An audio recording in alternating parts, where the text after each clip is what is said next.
Live. Everywhere. On netrootsradio.com.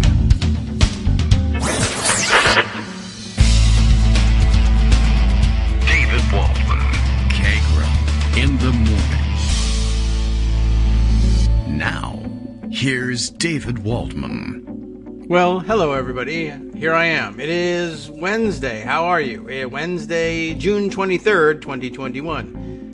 I don't know. Somehow I lost the thread of how do I start this show again? All right, well, I think this is it. We play the music. We read out the date so that you know that it's not a rerun. But if and only if you are awake and ready for the start of the show at 9 o'clock. After that, it's a guessing game. I've realized that a couple of times.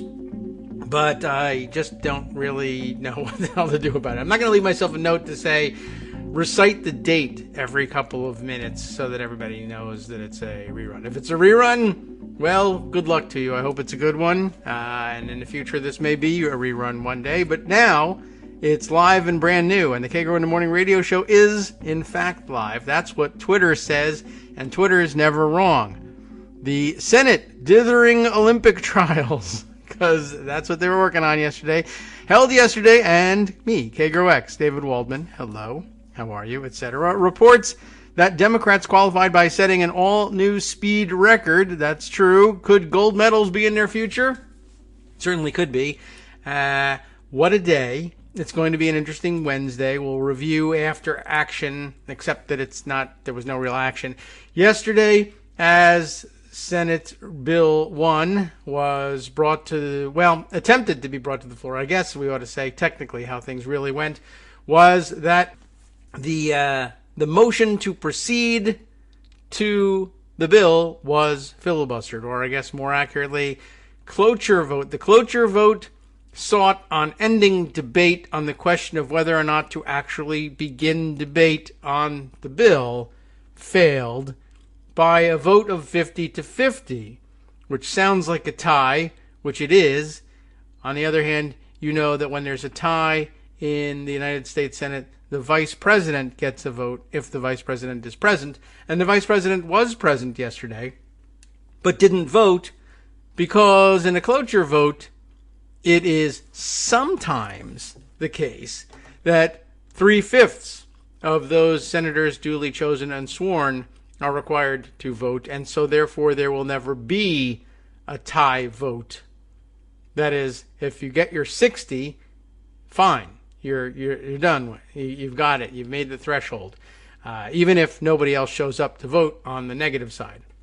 Of course, 59-0 is a failed vote on cloture when 3/5 are required, but I don't know, we might as well dive into it right away, right now, rather than talking about what was the latest chatter on Twitter, but we'll get to that too. But yesterday, a unique opportunity to have highlighted the absurdity of the filibuster, and maybe we will wait until later on to fully flesh this out. But at first, we'll simply say that it was a unique opportunity to make much more of the filibuster than they actually did yesterday. The ordinary plan of going ahead with the vote only to lose and then having a speech prepared for the majority leader, Chuck Schumer, to lament the continued existence of the filibuster and what was going to be lost to this stupid rule, that is voting rights and voting rights enforcement for people all over the country. And if you talk to progressives and grassroots Democratic activists, they might say, well, the entirety of our ability to ensure that American democracy continues was at stake.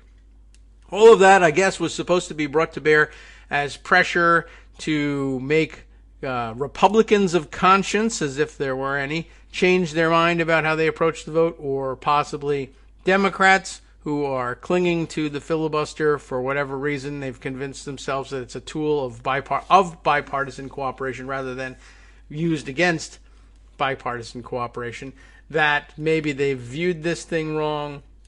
But here we are on Wednesday with no progress made in the Senate on voting rights and no real clue as to what comes next. I think we'll save it for a little while. I'm sure Greg will have some questions about exactly how things went down, but we'll re-examine the weirdness of it and the opportunities so far not taken advantage of by Senate Democrats, some of which I think will be largely beyond their ability to encompass in their worldview. You know, it's a slow-moving place, the Senate. But I did see somebody tweeting this morning, you know, recognize that progress has been made in the fight for filibuster reform. Many years ago, this, of course, was regarded as an impossibility, and you would just get a polite pat on the head and maybe a note about how that's not how things really work in this world or in this country or in this Senate.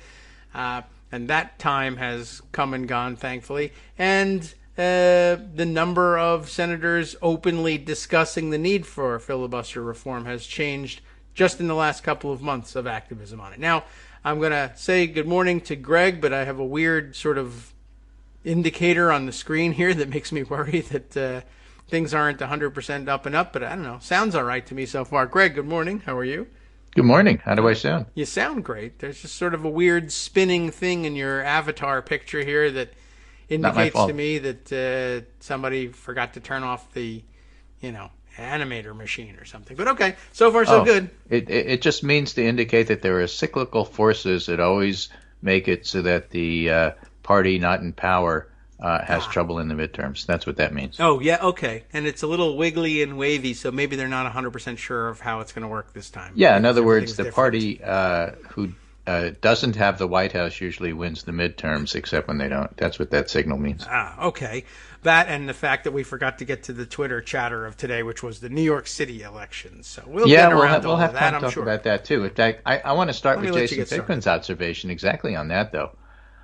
First of all, what he says is the threats to the Democrats' 2022 electoral chances have nothing to do with Josh Kraushaar's daily observation that crime and law and order have something to do with everything. Oh, okay. I forgot he was doing that, which is good. No, he always does that. So today's was Axios. Democrats in private and public are warning that rising crime represent the single biggest threat to their electoral challenges in 2022, says Axios. And Josh gleefully retweets that because he loves crime stuff. But Jason Pittman writes, actually, the threats to the Democrats' 2022 electoral chances ranked are 1, redistricting, 2, cyclical forces, and 3, whatever issue-based stuff you want to imagine. Oh, okay. Because we're doing ranked choice, because that was the race yesterday in New York City.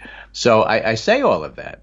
Right. Because crime and its issues are a major topic the last week, partially because New York City gets the lion's share, more than its share, 2 lions of 2 lions, a whole pride of attention because it's a media capital. Yes. And so when the New York City mayor is running, and the leading candidate happens to be an ex-cop who talks about how defunding the police is a bad idea, then that's going to get thrust into the national conversation. All right. And that's, in fact, what happened. Eric Adams, the Brooklyn borough president, who, by the way, happens to be an ex-cop and also happens to be black, won the first round of the ranked choice voting in New York City. And, in fact, it was rather interesting because Eric Adams got 31% of the vote, 31.7 so far. Maya Wiley, probably the most progressive of the remaining candidates, came in second at 22.3. Catherine Garcia came in at 19.5, and Andrew Yang, a very distant 11.7. Oh, dear. So Andrew Yang has yet another primary that he ran in, including the presidential one, where nobody could quite figure out why he was there. Had his fans, mind you, but nobody could figure out what his qualifications were for running and why he was running, and so he lost again. Well, he should figure out what they are and tell people. That's right. my theory of elections. Hey, that's only 2. I found this really fun website and article that was talking about losers. That sounds fun. Which I thought was really good. Yeah. This one's called The Political Graveyard. Huh. Oh, And all right. right? And talks about people who ran and lost. And, when I was growing up, the biggest loser was always Harold Stassen. He always ran for president. He always lost. But the guy was a piker. He only lost like 12 elections, Oh, right? is There that was a all? guy from Connecticut named Jasper McLevy, 1878 through 1962, died in 1962, buried in Bridgeport, Connecticut. He lost 37 times. Wow. I mean, that's just in filing fees alone. Yeah. Astonishing. Okay. I mean, it wasn't just for mayor. He ran for a lot of different things. All right. Ran for the bus. But Missed it. I love this. Mayor of Bridgeport, Connecticut. He actually won one of the elections. Oh, well, that's But he was also unusual. defeated in 1911, 1913, 1915, 1917, 1919, 1921, 23, 25, 27, 29, 31, 57, and 59. Due for a comeback. He also lost for senator a couple of times. And then he ran for a bunch of 2011. other stuff, and he lost them too. So, Andrew Yang has a ways to go before he I even gets guess close. so. And what a something like that. span, too. I love that. So what did he win in 1911, and he's still running in 1950s? That is amazing. Probably on a nostalgia ticket. Exactly. Remember me? I'm still here. You imagine in the 50s running on the good old why days? people vote and why they vote the way they do is always a really, really complicated situation. Nathaniel Rakich, Baseball Ballad on Twitter, points out a very clear political battle line in New York City. Eric Adams won black and Hispanic voters in the outer boroughs. Maya Wiley won Brooklyn and Queens hipsters. Okay. Catherine Garcia won Manhattan elites. And it was always the case that the polls were showing that Catherine Garcia was in second place. And she was the Manhattan candidate. I see. And Eric Adams was the candidate of all the other boroughs. Right. Also known locally as the outer boroughs, meaning not Manhattan. Outer. You're out of here anyway. You're outer here, right? Yeah. And Andrew Yang won Asian and Orthodox Jewish and ethnic white areas of Brooklyn. Asian and okay. All right. Andrew Yang, I sent you Not a map. all He's in one orange. person. Andrew Yang did great in Queens. All right. But Don't know Eric that Adams means. overall had strength pretty much everywhere. And it looks like in the first round, at least, he did fairly well. Now, it's going to take another month to figure it out, among other reasons. The Fraud. Oh, sorry. absentee ballots Yes. aren't even due until next week. Wow. So you can't count them until they're here. Yeah, okay. I know. I saw a lot of people saying, how come they don't count the ballot? I didn't realize it was because they weren't there yet. Oh my And then you gosh. have to go through the Why? ranked choice thing of, on this round, the loser Right. drops out, the biggest loser drops out, then the next round, the next, So it's going to take several weeks. It's likely Where are our that Eric computers? Adams' lead will shrink a bit, but it sure looks like he's going to be the next Democratic candidate for mayor. On the Republican side, They had a a side? name that we mentioned in regard to Meyer Kahaney last week or the week before. Yes. Curtis Sliwa winds up winning the Wow. Republican nomination, bringing Okay. vigilante backism into the news. Vigilanteism back into the news. Backism as well. And yes. he beat a Trumpy restaurateur. Huh. That's, So some people looked at it and say, Good band hey, name. the Trump candidate lost. Yeah, but vigilanteism is back. Yeah. So I don't know what that means. He's Curtis not likely Sliwa to and the win. Trumpy Eric Adams or restaurateurs. whoever the Democratic nominee is likely to win. And that was just New York City. There were races all over. And even within New York Right. City, there were a lot of different races, like for True DA. also. But City a big council one and stuff, yeah. that happened in Buffalo, which was really kind of interesting. Oh, the other, yeah, okay. Okay, India Walton, socialist, poised to become Buffalo's first woman mayor. With Republicans failing to field a candidate, the primary victory clears the way for Walton to become mayor in the heavily Democratic city of 260,000 people. Assuming Walton's elected, Buffalo would become the largest American city to have a socialist mayor since Milwaukee in 1960. Wow. Okay. Now, the incumbent Laverne and lost, Shirley Byron voted for that Brown. guy. Yes, the incumbent Okay, lost. and the incumbent Byron Brown was an Andrew Cuomo acolyte Huh. who basically ignored Walton and wouldn't debate her and hardly campaigned, I guess. Okay. And people didn't find that Mark. especially appealing, and so they didn't vote for him. What do you know? So does that apply everywhere? Is this AOC beating John Sweeney in New York City because Sweeney was too establishment and didn't think, thought it was kind of beneath him to campaign until the last minute? It did happen. Or is this applicable in all sorts of other places? And the answer is, of course, we don't know. But if you have priors and if you have something to say, you'll probably look at this and say, aha, see, it proves what I was always saying, which is, let me look up what I was always saying and figure out how it applies here. Okay. So, Josh Krashour, what does that mean about crime? That the socialist one, the one who wanted to reform the police there. Okay. Right? Yeah. Oh, and here's another one. Our friend Taniel finds Buffalo's county is Erie County, and not the mayor. Right. But something fascinating happened in Erie County tonight, he says. And no, I'm not talking about the mayor's race. What is he? The local Democratic establishment face-planted in a different way, and this time trying to make a fear-mongering candidate into the local sheriff. I see. Another, crime is everything, except it failed. The local party tried to hand the nomination to a man who went on to amplify the GOP DA's attacks on Democratic lawmakers' parole reform. The person running against that was Kim Beatty, a black woman, whose platform has the following section that seems like it's clearly calling him out. It's easy to pander and make snap judgments in the heat of a political campaign, but experienced leaders know that serious matters like parole reform require measured, principled approach, and then outlines why the criminal justice system needs reform.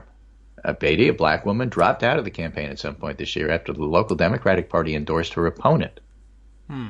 Yeah. Beatty said the head of the local Democratic Party said he wouldn't endorse her because she doesn't look like what a sheriff looks like. Oh, boy.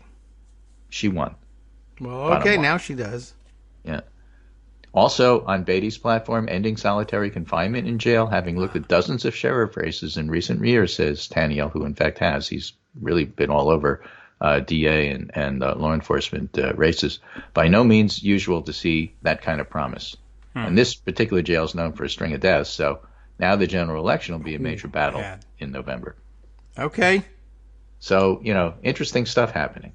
And again, Yes. I found the article from the Buffalo News. Sheriff's candidate, party chairman, says she's not what a sheriff looks like from April 24th. That's crazy. Don't say that stuff. What's wrong with you? I don't know, but really you shouldn't have all that, quiet stuff said out loud if that's where you're running. So in these parlous times, people are pretty upfront about their racism, so it's pretty interesting to see how this stuff plays out. Maybe it's better that it comes out, That way we can replace that guy. Yeah. So New York Times, again, local paper. Oof. Yes, right. Yes, right. 5 tiny little takeaways place. from the New York City mayoral primary. And one of the big ones is Andrew Yang lost. Well, I guess it's a takeaway. I mean, it is. Yeah, it's a takeaway. Yeah. Eric Adams is leading after defining himself on public safety. All right. Because of ranked choice voting, the counting isn't over yet. It's not so much a takeaway as here's what happened, but okay. Yeah. Now, Maya Wiley, who came in second, of course, it's the New York Times, so their view is Maya Wiley and the progressive movement stalled in the first ballot. She actually came from fourth to second. So that was, I don't really consider that stalling, but she did okay. So even if Adams wins, there's a number of other races where the progressive might have done well, including the Manhattan DA race. Is this the Manhattan DA race? There is one, so...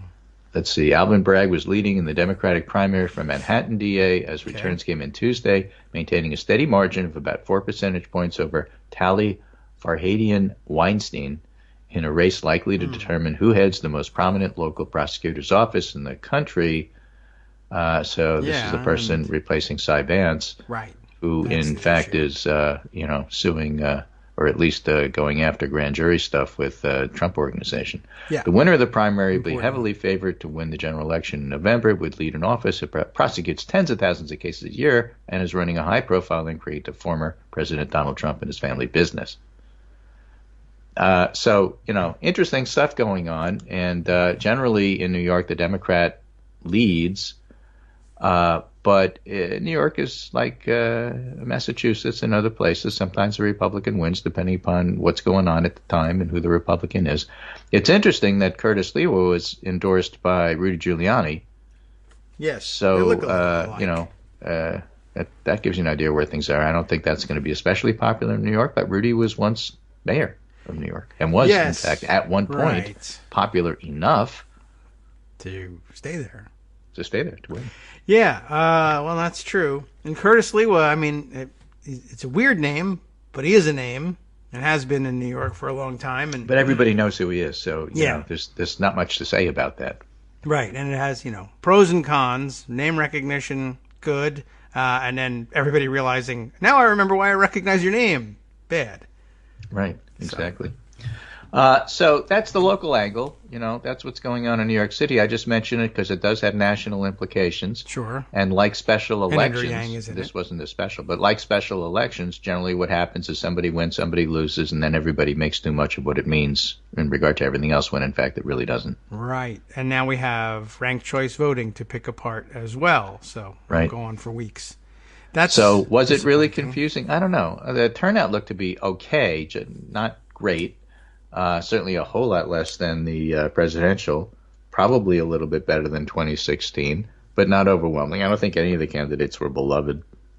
But those who were writing from a Manhattan perspective, you know, it's unfair to say, and I saw all this on Twitter, it's unfair to say, well, people didn't understand that Eric Adams was popular everywhere but Manhattan. Everybody understood Eric Adams was the front runner. So they did understand all of that. Yeah, I guess so. You know, there were people, I suppose, if you're looking at folks writing about this going back several months ago when Yang was in the lead, and, well, people didn't understand that Yang really didn't have that much support. Well, they did. I mean, everybody talked then about the fact that Andrew Yang is leading because of name recognition. Yes. I mean, that was a thing. So what happened? Well, he didn't win because his early lead was due to name recognition. Yeah, I guess the same issue there. I recognize that guy's name. Why do I recognize it again? Oh, yes. He ran for president for no reason. Now he's running for mayor for no you know, reason. It's the usual reporting, the usual way of looking at these things turns out to be relatively true. All right. I saw an alternative. But there's a theme there, you know? I mean, what is that? How come we knew months and months ago when Andrew Yang first announced that his lead was due to name recognition, and then everybody forgets that and keeps talking about him as if, you know, he's in the lead. And then when he doesn't win, everybody says, well, you know, it was all name recognition. Negative name recognition. Yeah, it's the flip side of it. It could have been the pizza. I understand that circulating on Twitter yesterday when Yang's campaign delivered pizza to his volunteers, you know, a long-standing tradition of campaigns everywhere. But pizza, as you know, sensitive thing in New York City. And people are, I mean, it's just like being coffee snobs in Seattle back in the day, and now pizza snobs. So apparently the photo circulating late yesterday afternoon was the drop-off of Little Caesars pizza for the volunteers. Oh, they did a chain instead of a local. Yeah. Oh, that's bad. And I think, it was too late then. All the ballots had probably been cast by the volunteers who voted early, I'm sure. But, you know, symbolically missing the point of the whole pizza thing in a grand fashion, I think. So we dodged a bullet with that one. Andrew Yang not winning the... Well, we'll find out in 5 weeks. But remember what you started the show with, the big topic, of course, which we'll get to after the break, and that is voting rights. Yes. That when voting rights was originally discussed for this iteration of Congress. Yes. Okay. It wasn't likely to pass. Right.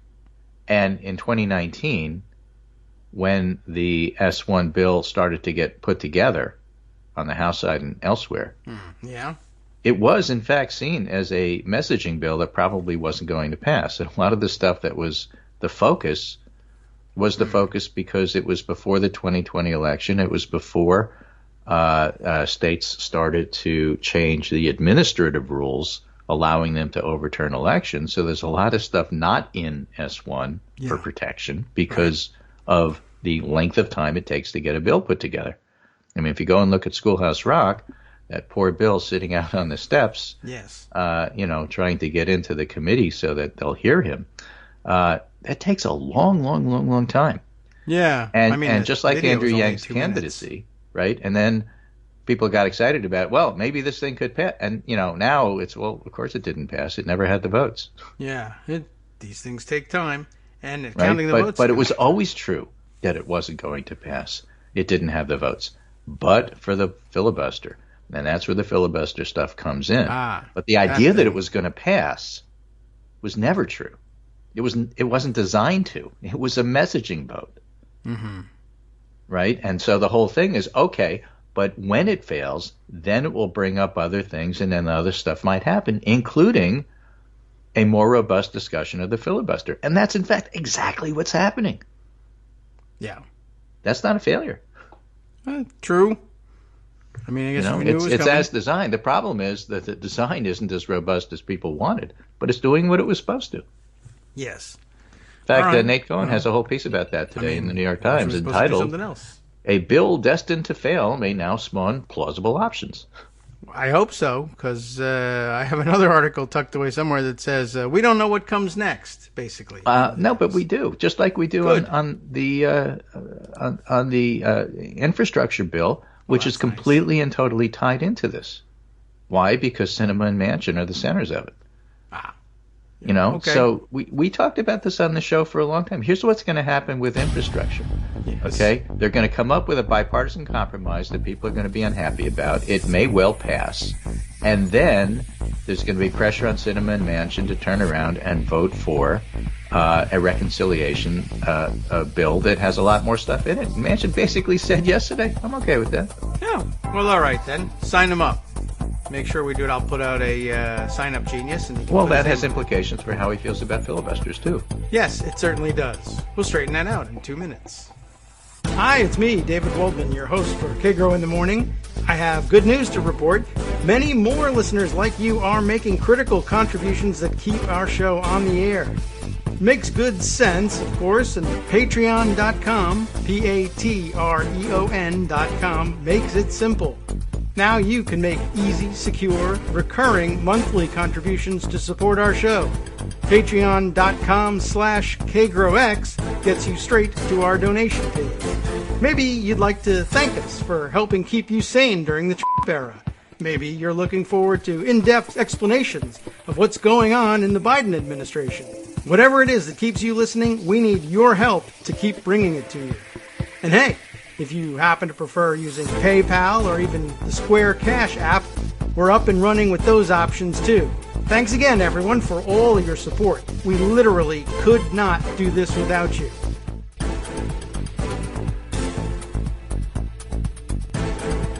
Welcome back now to the Kagro in the Morning Show here on Netroots Radio. I am feeling old. It's too late. And yes, where were we? We left off on the filibuster, and then there was a 2-minute musical filibuster. But we're back now. Well, the whole thing about the bill designed to fail, then leading to other opportunities. And the biggest opportunity that people did not see coming. I did not see that coming. Was Joe Manchin saying, look, I got a compromise here, which I think makes a whole lot more sense. And it's detailed, and it's worked out by staff, and it's not crazy. And you should take a look at it, and it's a good idea. And Stacey Abrams did and said, yeah, it is. I'm okay with that. This is what we can get. I'm okay with it. Exactly right.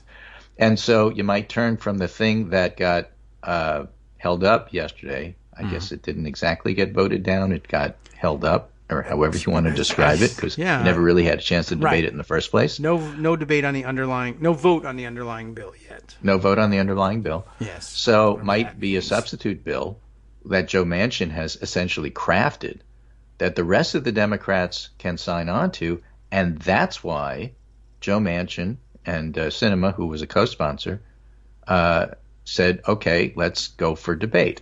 Yes, the filibuster is in the way, but now you'd be filibustering Manchin's bill, not some bill that he doesn't like, which changes the way he approaches, well, what are you going to do when you filibuster my bill?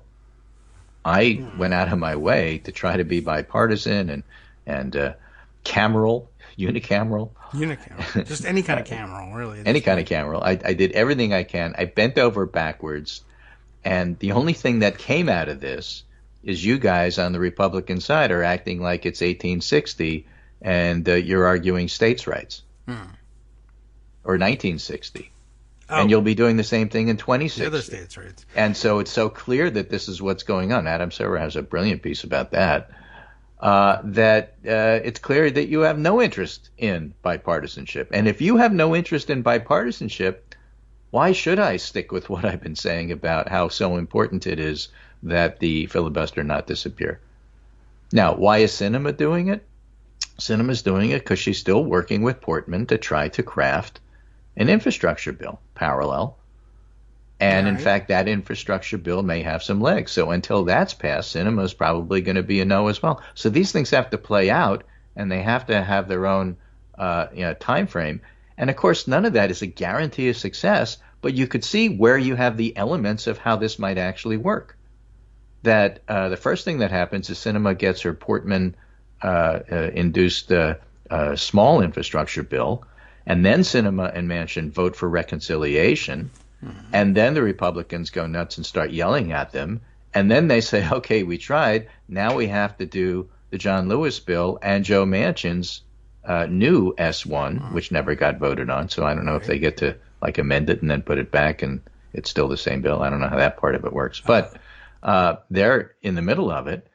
And instead of trying to filibuster some bill that everybody agrees we don't like, now you're trying to filibuster my bill even after I've been trying to work with you. You know, we're going to need some reform because this is just like too much. Now, you could see the elements of how something like that can come together. All right. I'm ready to start. I mean, it could happen. I mean, it could. I'm ready to start in a process that takes 20 years. Yeah. Well, I was ready 20 years ago, too. So I've been waiting I've been ready and waiting for a long time, and my bag is packed. I don't know if any of the stuff in it still fits, but right, or any of it's gone bad. But still, you can see how this stuff can happen. Yeah, which is not the same thing as it will happen. There it goes. Yeah, that's true. No guarantee. Just because you made a good plan doesn't mean it's going to work. Mm-hmm. That is definitely true. Now, how can you derail it from our side? Well, you can keep yelling at Joe Manchin. That'll do it. All right. Although if it fails, it's not your fault because everything you said about him is probably true. And, nice. You can't change how Republicans vote. And they're the holdup. So, let's focus on where the problem is. The focus is not on Manchin and Sinema. It's on the Republicans. And yes, the filibuster is designed to get around the fact that, yes, it's the Republicans. But highlighting that it's the Republicans is an important part of the process.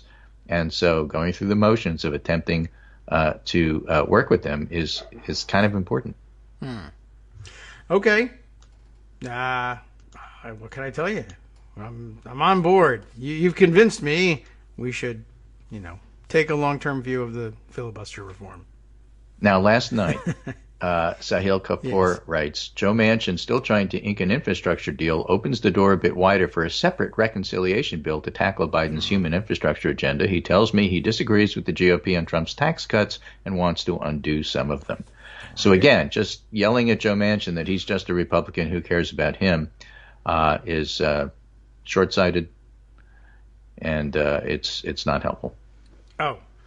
Even though in many things he's not going to be your friend.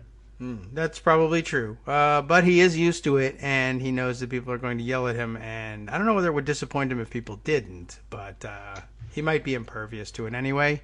So for some of you who can't do anything else, it might still be okay to do it. Right. Meanwhile, in the real world, yes, a long-awaited report from the GOP-led Michigan Senate Oversight Committee is out this morning. This committee found no evidence of widespread or systematic fraud in Michigan's prosecution of the 2020 election.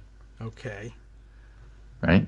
And that's out just this morning. The committee also recommends that Michigan Attorney General Dana Nessel, quote, consider investigating those who have been utilizing misleading and false information about Antrim County to raise money or publicity for their own ends, end quote. Adam Brewster helpfully gives this Antrim refresher. Since there's so many moving parts, you probably forgot about this one. Human error caused the county's tabulators to incorrectly communicate results to central election software and suggest Biden won the county. Equipment was reprogrammed, and the result showed Trump won Antrim by nearly 4,000 votes. A hand recount confirmed it. The committee finds these people promoting Antrim County as the prime evidence of a nationwide conspiracy to steal the election place all other statements and actions they make in a position of zero credibility, say the Republicans in Michigan. Yes, that's the big issue. I mean, it's not like there's a Democratic-dominated legislature there to deliver this. If there had been, we wouldn't have gotten this far. So this is the GOP-led Michigan Senate Oversight Committee. So, all right, you know, it's not the first time they've done something unexpected. Like, I guess the first time was the time that they said, sure, we'll show up for your meeting, Mr. Trump, but no, we're not going to do the thing you want. That is to say, to reverse the election in the legislature. So they were steady on that. Which is what led to all the bills that say, okay, people like you are out.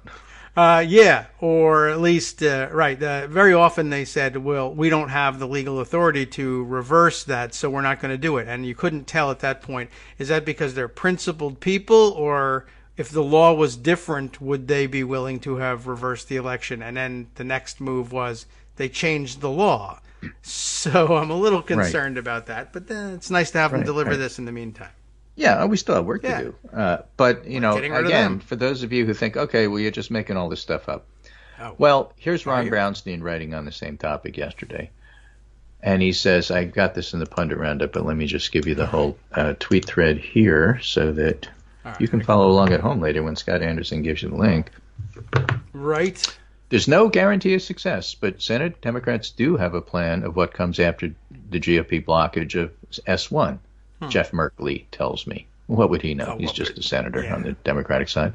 They'll quickly negotiate a new voting rights bill centered on Manchin's plan that has all 50 Democrats back it, and then see if any, much less 10, Republicans will sign on. Now, Republicans won't. Basically, his friends, Roy Blunt and others who are really, really friendly with Manchin, said, we can't do this. It just doesn't fit our politics. I think that was a Mitch McConnell quote to Manchin when Manchin made an appeal to find some common ground here. Right. All right. The eventual Dem bill, Merkley says, will include the 4 core principles: right to vote, end gerrymandering, which is why Republicans won't vote for it, stop billionaires from buying elections, and stop the corruption that extends from conflicts of interest. And the bill we come out with will address those. Will provide the opportunity for Manchin and Sinema, with all of us engaged, to get Republican support for it. Their instinct that it's far better to have a bipartisan bill is absolutely right, so we need to do everything we can to see if we can do it. But if it fails, then the 50 senators who are willing to defend our Constitution have to get in the room and figure out how to reform the filibuster in a way to pass the bills. And one option is returning to a you-have-to-show-up version of the filibuster. Nobody knows if Manchin and Sinema and others ultimately will accept any changes, but that's the only path voting rights advocates and other Democrats think has any chance at all. Repeatedly demonstrate GOP intransigence combined with continuing grassroots pressure on the Democratic holdouts. So those of you who are yelling at them, fine, you're doing your job. They're doing their job by showing that they're bending over backwards to be accommodating, and the GOP isn't doing it. That's part and parcel of how you get this done. All right. So everybody's doing their thing. So, don't be firm, be clear, be relentless. Yes. But don't be mean. All right. It's good life advice as well. So it may also be good political advice, and it would be great if they overlapped. Yeah. So that's what's going on. I just thought I'd tell you. All right. I can buy into that. Thank you. I appreciate it. Yeah. So, that stands in marked contrast to something else I picked up on from The Atlantic yesterday, which I guess suggests that it was written well before yesterday. And that is the piece, "The Democrats' Dead End on Voting Rights." They claim that democracy is under threat, but they lack the collective will to save it, which is, the familiar refrain of people who are yelling at them. But the theme of this piece, and I guess it was a little early in its publication, or it's at least in its writing, but basically asking around, they must have spent some time asking around on Capitol Hill and talking to senators and saying, so if the messaging bill in fact fails, we know what the message is going to be, but what will you actually do next do you have a plan B? Is there another approach to get this thing to the floor? And at least the senators they spoke to actually just said, I don't know, actually. That's a good question. And that might be them being cagey. It might just be them being honest. I'm not sure which, but it's good timing that there's new writing, maybe a little bit more in the moment of, no, hold on. There is an actual plan of what to do with this bill next, even if it never comes to fruition. And maybe it was just that they were focused on, well, what's next for actually getting this bill passed? Well, that I don't know. But I can tell you what we're going to do next on moving the issue forward. We made it a messaging bill for a reason. I guess what comes next is the messaging. Right. Well, yeah. But so it's not that far away from Father's Day, which was, pretty recent. That's right. Sunday. So let me give you some dad advice here. Oh, okay. One of our good friends, when I put this up at Daily Kos as part of the Pundit Roundup, said, basically the whole thing about this messaging stuff is pathetic because most parts of the bill are extremely popular and Congress can't pass it because Congress doesn't really represent the American people. Oh, well. Well, and my response to that is it's both pathetic and accurate. Okay. Right? I mean, those reporting on the accuracy of it shouldn't be dismissed just because it's pathetic, but those reporting on how pathetic it is shouldn't be dismissed just because it's accurate. I mean, the fact of the matter is they don't know what to do next because they don't have the votes. Yes, I mean, right. I guess that's it. Well, what do you want to do? It's just pretty simple. If you had the votes, you'd know what to do. So Biden is very much in the pragmatic group that says we just want to get something we can pass. It's nice to have a messaging bill, but the plan B has to be something we can pass. And what Ron Brownstein laid out is the only possible path for getting something you can pass. And is it pathetic that you have to do that and or even water it down and or not accept just getting rid of the filibuster and all? Yes, but you have to have the votes. Otherwise, none of that stuff gets done. Yeah, that's true. That's a pretty basic point. Even it's the one place Armando will actually agree with you, but outright without attempting to make a show of it. And, right. Yeah. So how are you going to get there? I know it's a great thing, great idea. But will Manchin vote for it? Will Sinema vote for it? For that matter, will Coons vote for it? Will, Durbin? Will all the other people who really don't want to talk about it at all and would rather Manchin and Sinema get all the, all the flack for it, will they vote for it? Yeah. Well, you got to have something that has enough votes. But, a reconciliation, at least that's an easier lift. Do that. Get that done. And then work on this stuff. Okay. Well, we can go get that You can't done. do this on reconciliation, but you can do infrastructure. Right. And so, what's the ultimate goal? Is it to protect voting rights? It's actually to get elected. Yes. Let's true. not lose focus of that either. ways Voting to rights do is the that, best though. way, in theory, to make sure that, fair candidates who support democracy get elected. Right. If that's us, then but good. in fact, the goal is to get elected. That's true. And so if Democrats feel like what they're to trying to do isn't going to help them get elected, they're not going to support it. Yeah, of course, that's why enthusiasts behind these messaging bills, whether they recognize they were messaging or not, were so exercised that people, do everything possible. Like we're on the same side here. You want the same thing as we do, which is for yourself to be reelected. I mean, deep down, we might wish for other people to be elected in your place. But look, if you think you're interested in being reelected, you'll probably be interested in clearing the way for people who will vote for you to get to the polls and be able to cast a vote. So we should have this dovetails nicely. We should be on the same page here, and we are. So let's work together and let's get it done. And again, turn back to the New York City election, and there may be people who are running in that election who don't necessarily agree with you on the issues, but if they happen to clearly demonstrate that they're getting more votes than you are getting, then step back and reconsider what's going on here. Yeah, I mean, I guess to that end, the results of maybe the results of the election, we won't know for apparently For a 100 month. years. Which is great because we get to argue about what it all means for another month before we actually know. That's so much better than actually having data. I know, right? I'm pretty sure if later if we'll you're have a pundit, data. you live on this. That's true, and it leaves all things possible, at least for the next couple of weeks, and then probably for a week or so after we get the actual results, too. Yeah. But yeah, I guess in thinking about that, all right, with Republicans, bound and determined to make this election, and I guess every election, about crime and law and order, et cetera, and then having nominated Curtis Sliwa, I guess that sets up pretty well for them. And maybe now at this point you start to think, well, I didn't like him, I didn't vote for him, I live in Manhattan, and he wasn't the leading candidate here or whatever, but maybe it sets up okay. Maybe there were worse things than nominating the ex-police captain to counter that. I didn't choose for the election to be about this. I don't believe the election should be about this. But now it's us against them, and they're coming with crime and law and order. What have we got?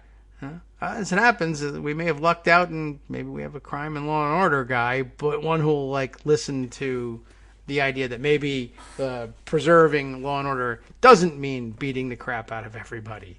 Yeah, So I don't really like that pitcher, but he's pitching for us now, Yeah. so let's go with the team and I guess so. see what happens. There were months, many moons ago, when people said, "Well, I don't know about this Democratic primary. I don't know if I like Joe Biden the best. He's not my choice." And then it was sort of like, well, maybe he was the one that was uniquely suited or positioned to pull this event off here. Of course, Yeah, then besides, COVID again, and I say this as a native New Yorker, this is New York City, and so whoever wins, a month and a half after that, everybody's going to hate him. That's true. Now we have to focus on getting enough people to like them to get them past the general election. So you didn't want that then guy you can to hate be them. the candidate? Fine, vote for him, Right. and then you get to hate him afterwards, just like you were going to do anyway. So what's the difference? Right. But remember, you won't, this will work with New Yorkers. You won't get the chance to hate him unless you first pretend to at least like him. Unless you elect him. You Yeah. only have to pretend to like him. Right. But you got to elect him in order to hate him. Yeah, what fun is it to ask you what you think of Curtis Sliwa? That's never going to change. What's fun is the roller coaster of he's okay for now, but now I hate his guts. So they like the excitement. I don't know. Maybe it doesn't work the same way in the Midwest. I don't know. Maybe it Midwest doesn't. nice, and they just want to pretend to like the people the whole way through. Yeah, even if they don't. So this is Wednesday, of course. This is Sanitation Engineer Day. Ah, so yes, right. Got to get Abby prepared for the truck coming into the We're driveway. ready. So that's it for my segment. I just thought there was a bunch of interesting stuff we should cover, and there it is. Okay. And don't be too mad at people. Be nice. Understand that it's not like they have a secret plan Yeah, you jerks. that you have to therefore tolerate. No, just the opposite. This is the old apocryphal FDR thing. I agree with you. Now make me do it. Wow. But understand that in doing so, we're still on your side. Okay. Always the work is always on us. Unbelievable. Well, yes. I need a butler or something like that. Remember, our concern and focus Yes. is policy. Theirs is getting reelected. It's different. Yeah. Well, right. That's why the job is to find the place in the middle where it works for both of us.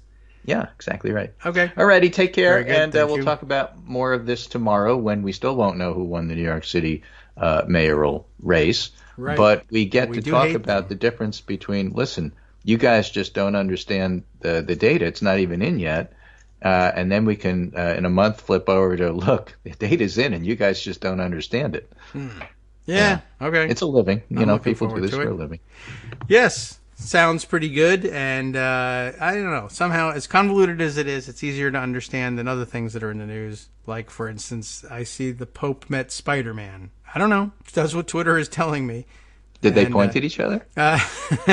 They will be able to now. It looks like You, they may have given no, him his you. own Spider-Man mask, which is kind of Very interesting. cool. All right, All right. well, I warned there you. you Time to go. go. I wanted I'll that see ya. bark. Okay, thanks very much. Got what I needed. Thank you, Greg. Yeah, I was bound and determined here, to use that phrase again, second time today, to hang on long enough to hear Abby bark. He says it's day for trash collection, but, I require proof, and the bark is what we use. That's the measure of proof. I don't know why Spider-Man and the Pope met. But it did happen. Should I prove it to you? Do I need to give you the tweet, or have you already seen it? Because I am baffled by it. But there's a tweet that maybe attempts to explain it. An Italian man who dresses up as Spider-Man to visit kids in hospitals. All right. Has met the Pope today, and there are photos, I guess, to prove it. And it really does look to me, it doesn't say in the tweet, maybe in the newspaper article that goes along with it. There is a Catholic news agency, and they are the ones who reported on it, and I think that's only appropriate. But it really looks like he's not only meeting the Pope, but giving the Pope a Spider-Man mask of his own, which I gotta believe the Pope is not going to have a great deal of use for, but you never know. Many of the other people in the photo in the background also wearing masks, but they are, of course, the medical COVID pandemic type of masks. Not everybody wearing them. The Pope not wearing one. I assume he has been vaccinated, and that's a fascinating study all by itself. Is the Pope of the Catholic Church, standing there saying, "I believe in science"? Probably. Somebody, certainly, if anybody's going to reconcile I can believe in science, but also maintain my faith, I assume that the Pope is working on that. He gets paid to do that, and I think it should be his job. But what is he giving him a mask for? Actually, I'm a little bit, interested in about that, but I think I'm going to have to resist. I'll give you the link because you might be interested too, to see whether they mention the fact that he's been given a mask or what he hopes to do with the mask. But clearly I can't spend the rest of the day where we should be rounding up politics and process stories on the Pope meeting Spider-Man. The Pope, I'm telling you, meeting Spider-Man. Quite interesting. But all right, let's see. Greg has a few other things he wanted to throw in there. If it hadn't, I guess, been Sanitation Engineer Day, he might have noted for us that there is more polling available. Maybe he wants to discuss it tomorrow, but let's just take a look here. New polling. Most Americans say the filibuster does more harm than good. Good. I feel like that's true. Across every major demographic group, at least a plurality believes that the filibuster creates more gridlock than compromise. I'm glad they're coming around to that conclusion. That, I think, was the tweet that I saw, or I guess the root of the tweet that I saw earlier this morning. I'll scroll back just a little bit, from Adam Gentleson himself, a former Deputy Chief of Staff to Harry Reid, who was the last Democratic floor leader to utilize the close cousins, let's say at least, of the nuclear/constitutional option, as you know, and he was on hand for that. But also remember that it took many years to get Harry Reid to come around to realizing that this was not only possible but a good idea.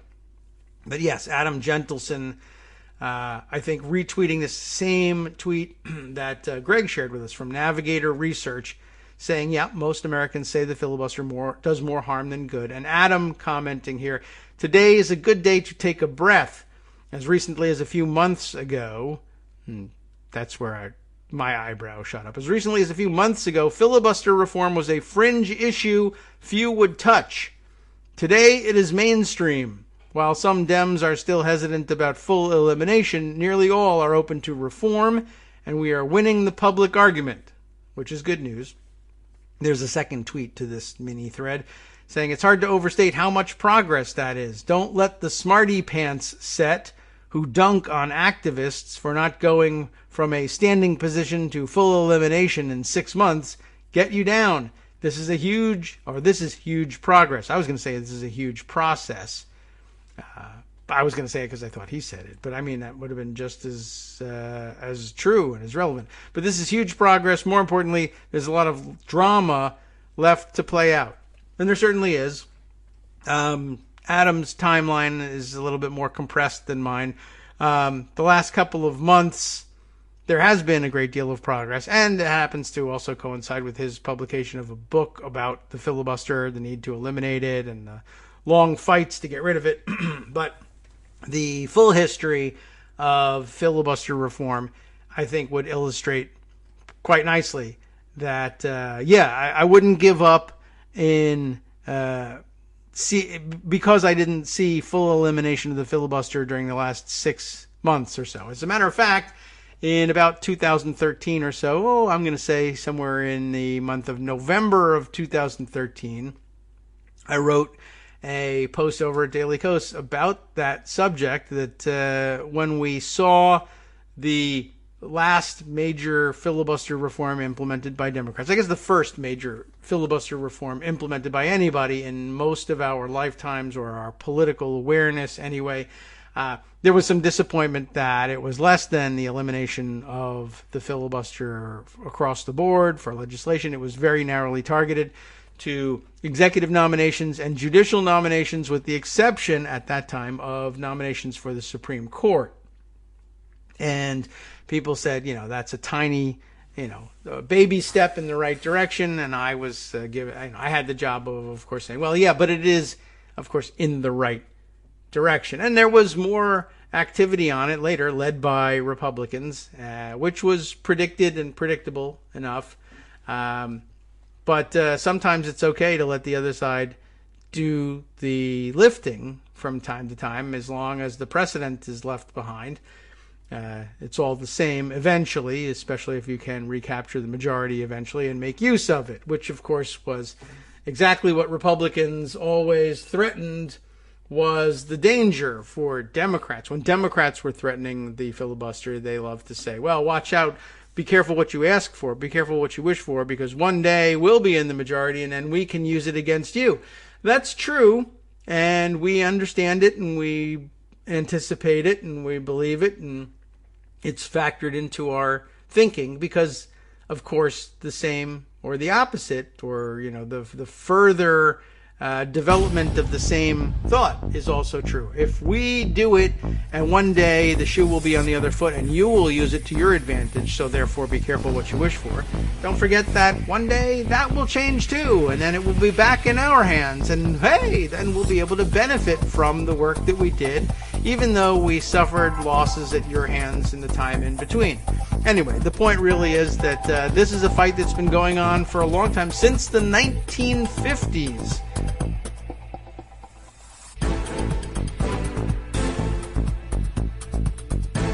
Welcome back now to the Kagro in the Morning Show here on Netroots Radio.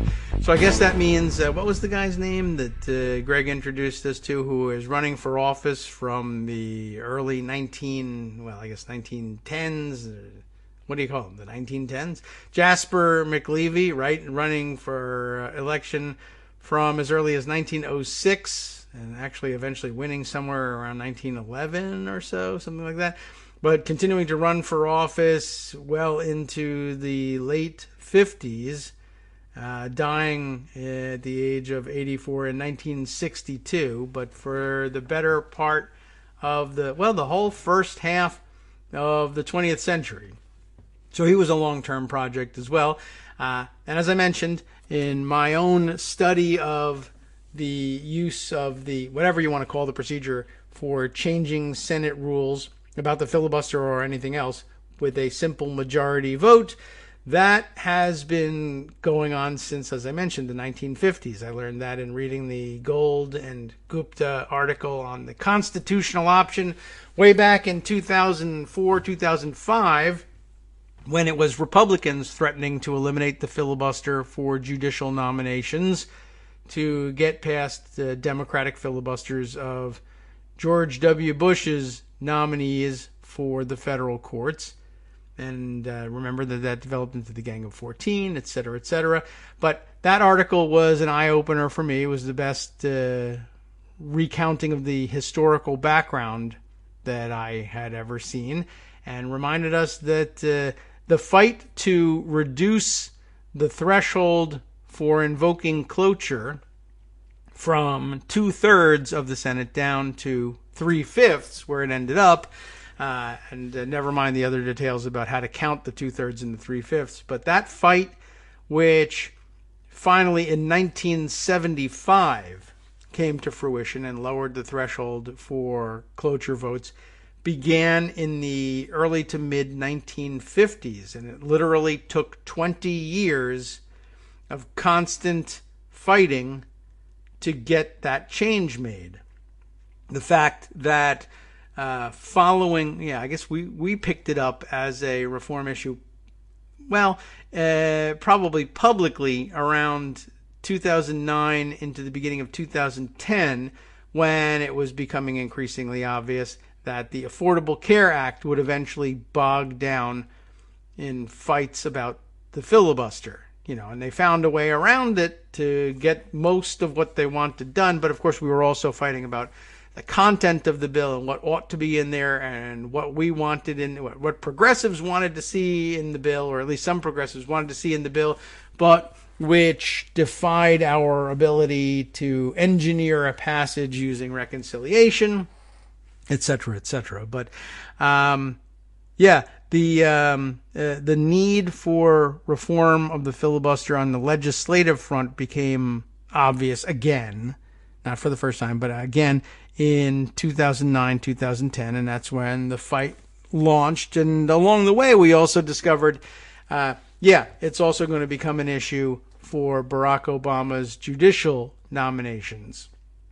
And though it was a small bore win, I think, again, it was probably worth pointing out then, as it is worth pointing out now, that none of these things are supposed to change in 6 months. I mean, it would be great, I guess, if they did, but we made a tremendous amount of progress in a relatively short amount of time, beginning with advocacy for changes in the filibuster rule and teaching people that it was in fact possible to change the filibuster rule without a 2/3 vote for cloture on a proposed rules change was a major thing. But when we started it in 2009, 2010, nobody believed that it was true, or very few people believed that it was true, because who reads, the Gold Gupta article? Who remembers the history of filibuster reform fights from 1975, much less 1955.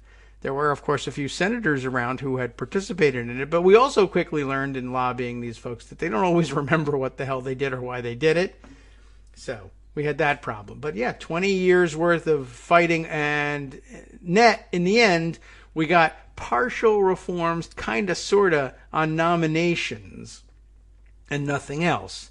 And as it occurred, actually, when I went to look up the after-action analysis of, hey, don't worry about it, there's still, we've made progress, we'll continue to make progress. It doesn't all happen in a minute. The age of the internet has taught us to expect more in shorter amounts of time. But remember, it took 20 years from 55 to 75 to actually get that change made. You should be astonished at how quickly we moved from 2010 to 2013 to get this change made. And actually, the article I was thinking about, the post I was thinking about from Daily Kos, actually was from January of 2013, not November of 2013, when we actually saw Harry Reid make use of the procedure in order to eliminate filibusters on nominations up to, except the Supreme Court.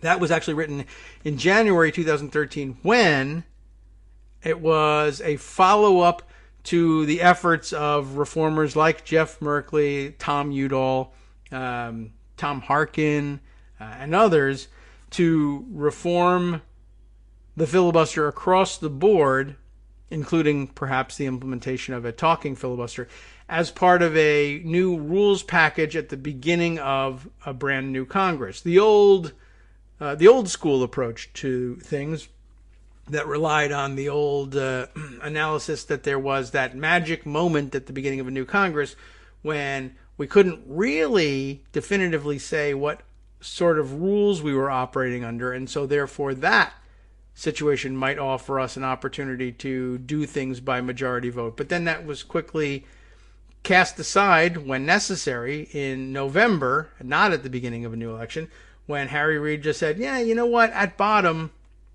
the truth is that courts probably aren't going to intervene in a decision taken by the Senate to sustain a new precedent that says the exact opposite of what the written permanent rules say, but it will work. And he went ahead and did it.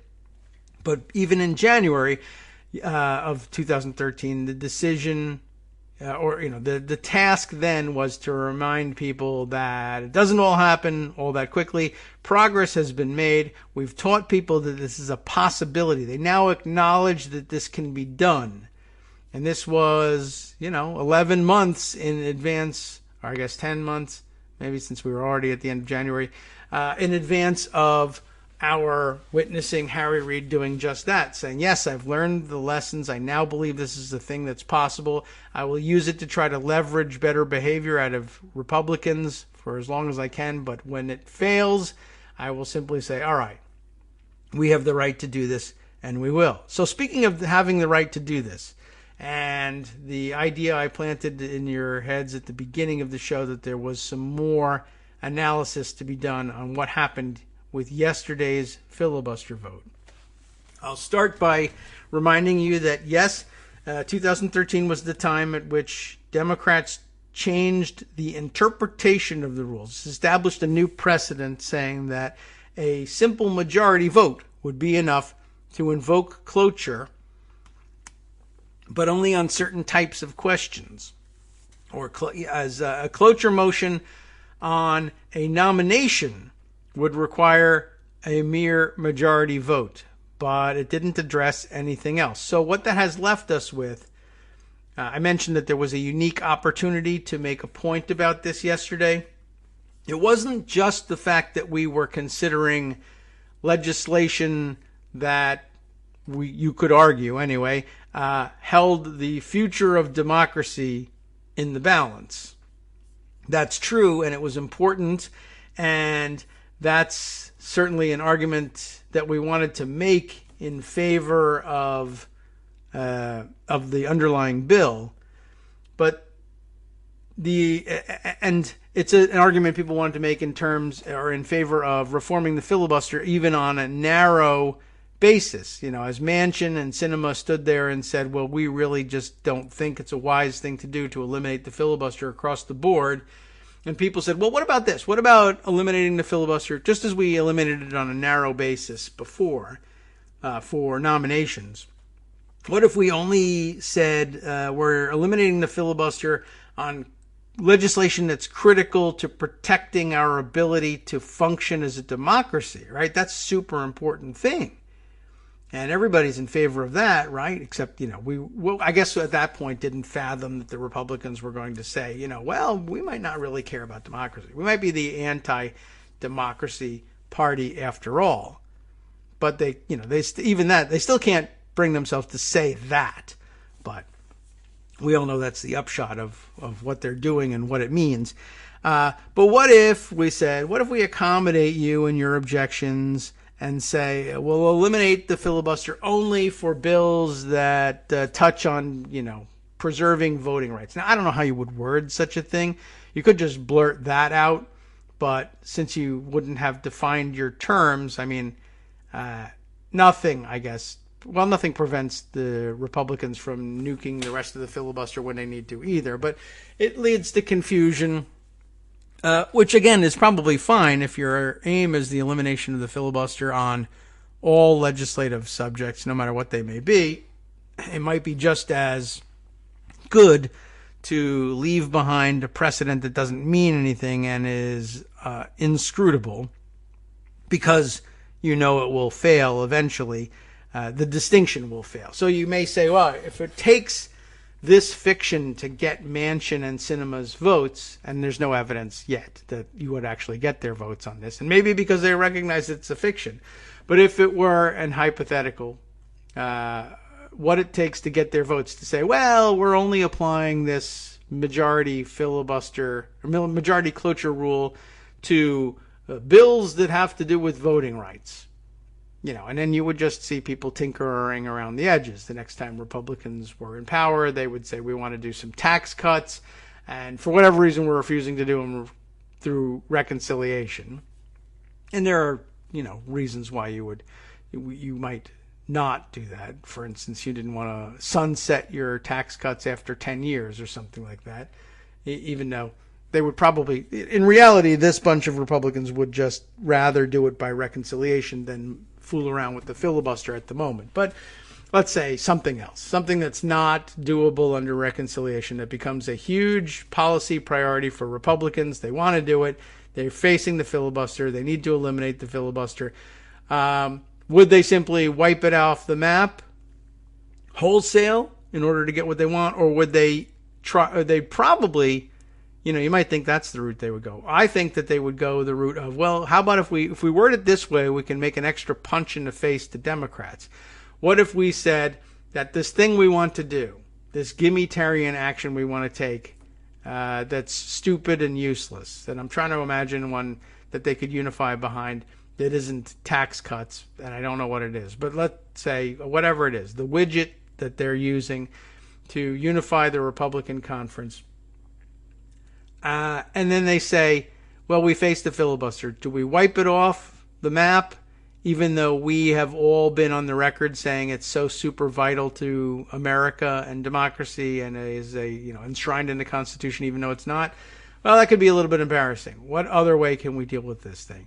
Well, the Democrats left behind a precedent that says, well, if the bill is about voting rights, then no filibuster, or majority cloture anyway on the filibuster.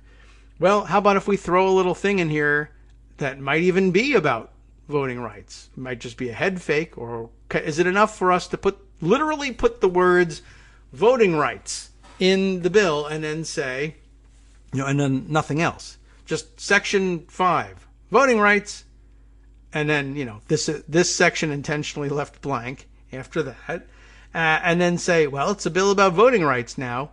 No filibuster is possible, or at least majority vote is all that's needed for cloture, and we move ahead. Yes, sure, they absolutely could do that. With enough votes, we've learned this much, you can do whatever you want. So, whatever. I mean, it'll eventually be gutted, but I guess if your goal is, your hope is the elimination of the filibuster, but you can't get there because Manchin won't vote for it, but he would, if you find out, hypothetically, that he would vote for it with a certain restriction on it. The fact that the restriction is not effective against anybody ever who's determined to get rid of it, don't worry about it. Go ahead and take it and say, yeah, I might be being a hypocrite here and not saying what I truly mean, but I need to get this thing passed. And honestly, if I believe that this restriction isn't enforceable, then so much the better. I'm just being sneakier than ever about getting this thing through.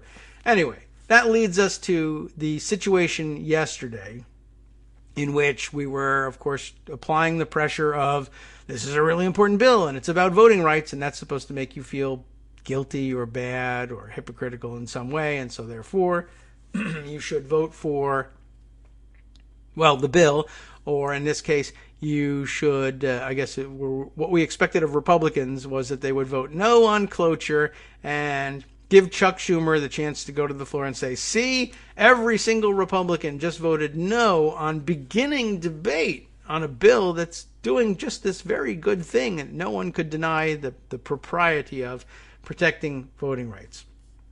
So, yes, there was that special situation, which was new and useful. But there was also another part of the situation which I think they could have taken advantage of and didn't, which ties back to what we were talking about before, the earlier filibuster reforms implemented by the Democrats in 2013, allowing for majority vote, a simple majority vote for cloture on nominations. We also happened to have yesterday some nominations on the floor during the early part of the day. The first part of the Senate's day was occupied with nominations. The second part was scheduled to be this debate on the cloture motion, on the motion to proceed to S1. So we had the unique situation of, at 12:49 p.m. yesterday, the Senate, in the process of considering the nomination of a new director of the Office of Personnel Management, the OPM, our nominee in this case, Kiran Arjandis Ahuja. Does he say Ahuja, or is it Ahuha? Ahuha. I don't know. I'm not really sure. To be honest, I'm not up to speed on who the new OPM director is. But at any rate, Joe Biden's nominee for director of the Office of Personnel Management was nominated, and the nomination was, at least initially, filibustered. So there had to be a cloture vote on the nomination of this OPM director, and the very closely divided Senate voted 50-50 to invoke on the question of invoking cloture on this nomination, so that you could even get to the vote on the nomination. And, lo and behold, the Senate was split 50-50, tie vote. Why was it a tie vote? It was considered a tie vote because, remember, this is a nomination, so how many votes were required for a majority in order to invoke cloture on this nomination? 1/2 of the Senate had to vote in favor in order for cloture to be invoked. It was 50-50. That's a tie. Technically speaking, when you get a tie vote like that, the tie essentially goes to the status quo on these things. A majority, 51-49, or in this case 51-50 because the vice president gets to vote, a majority requires a clear majority. It cannot be a tie. Tie is ineffectual on this. So you needed half. We got 50. That means a tie vote. That means the vice president gets a vote because it's the only time in which the vice president gets to cast a vote, when there's a tie, right?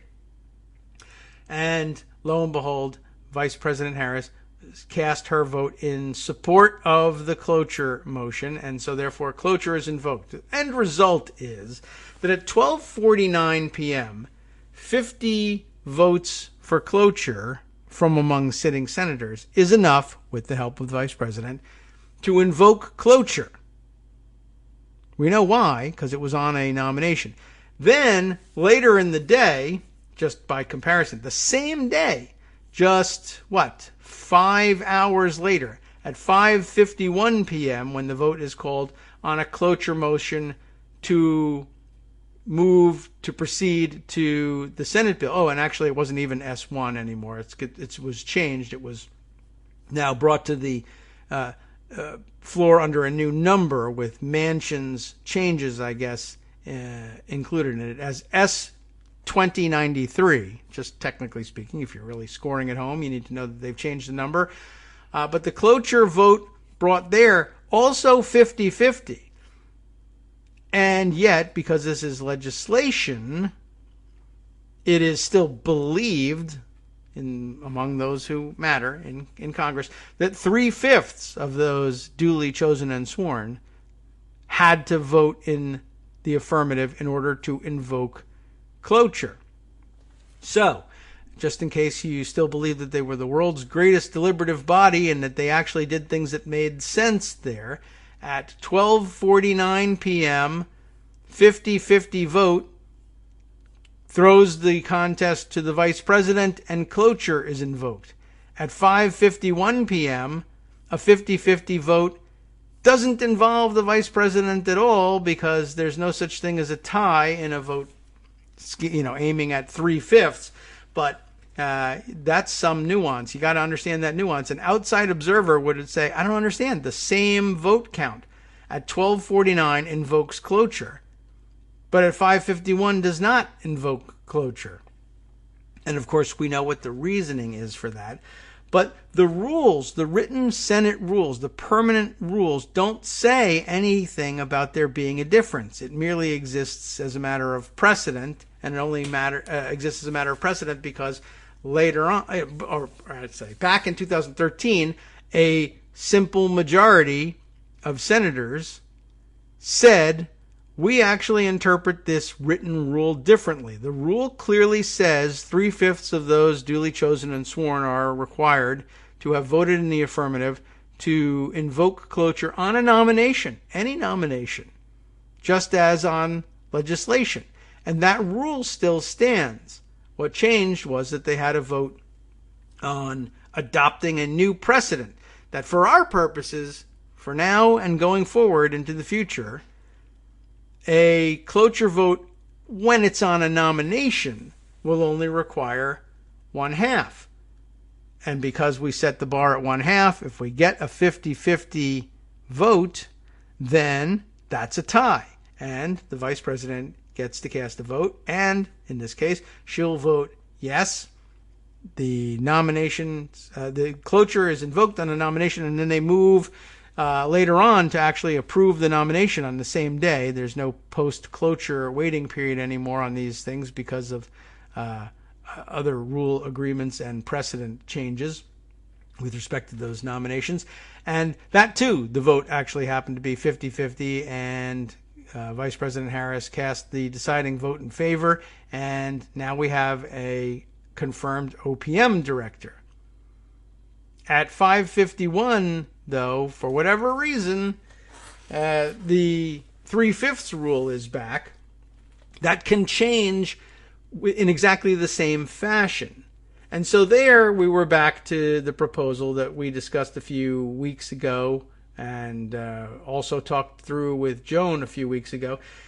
If a member of the Senate had been so inclined, they could have made use of this opportunity, this unique opportunity to have had two cloture votes on the same day come to the same vote total and have two different outcomes. They could have said, I respect you, Madam President of the Senate, that would be Vice President Harris, but I respectfully appeal the ruling of the chair. Earlier today at 12:49, when a 50-50 vote landed on your lap, you cast the deciding vote and invoked cloture. Cloture, the same cloture. It's the same thing, the same motion, the same problem that we had at 12:49 that we have right now. But this time, when we got to a 50-50 vote, you were handed a card that said 3/5 of those senators duly chosen and sworn not having voted in the affirmative, the cloture motion is rejected.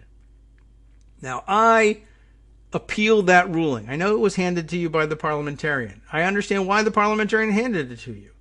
I understand that I'm glossing over nuance to say that the same result should obtain because the same vote total was counted. But nonetheless, I object to this, and I appeal the ruling of the chair that cloture hasn't been invoked.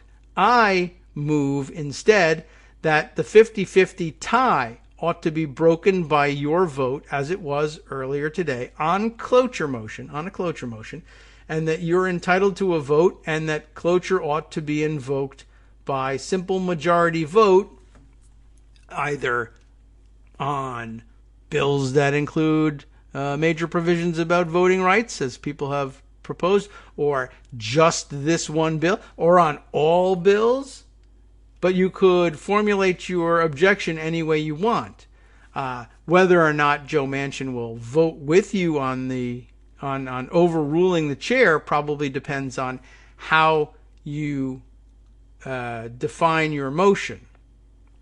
But if you can craft it carefully, and even if you lose it, of course, remember that the beauty of this thing was partially about putting members on notice that I'm going to do this all the time, and you can't disappear for the weekend if there's a cloture vote on a Thursday, because I will appeal the ruling of the chair, and you have to be around to defend your side in the appeal vote. And if you're not, I'll win it, and I'll change the precedent while you're not looking. So yesterday would have been a perfect day to do that.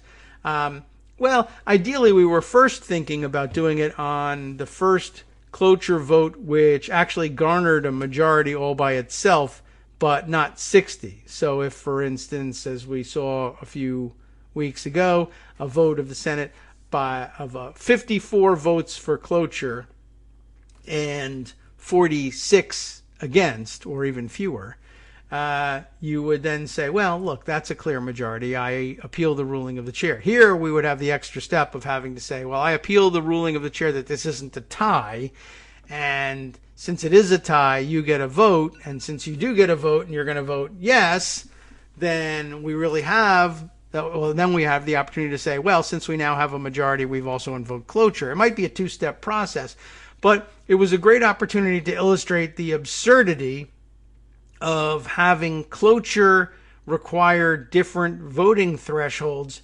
depending on what you're doing. And, even more ridiculous, at certain extremes, now that Republicans, of course, have gotten rid of the filibuster for Supreme Court justices. This didn't happen today, but we could be in a situation where we are making a lifetime appointment, either to the Supreme Court or somewhere else in the federal bench, that it takes less votes to invoke cloture on a lifetime appointment than it does to invoke cloture on, the lifetime of all the voters out there and their ability to express the will of the governed at the ballot box. That seems like it should have been easier. Hi everyone, it's me, Gil. Minimal contributor to content, but regular contributor to funding for Kagro in the morning. Let's change things up from David's so very tired plea for your contributions with a plea of my own. If you want to add your voice to the show, do it. Record your own segment using your favorite recording device and send it to David. Read an article and give your opinion. Write your own essay and read that. The sky's the limit. Well, not really. Try to keep it relatively short so David doesn't have to stress about cutting it and hurting your feelings. Join the hallowed ranks of Greg Dworkin and Joan McCarter and be part of this somewhat witty deep dive into political topics with unnecessary censoring. Lend your voice to the show by sending it to kagrox@gmail.com. KAGROX@gmail.com.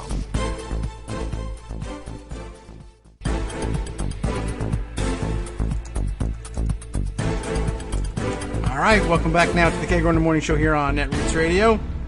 And I think we're just about done with that topic. I just wanted to point out the messaging opportunity that was there and was lost. Not only the opportunity to just start appealing the ruling of the chair, but to use the opportunity, the rare opportunity of having invoked cloture by majority vote in the same afternoon as declaring cloture to have failed by a majority vote while the vice president was there.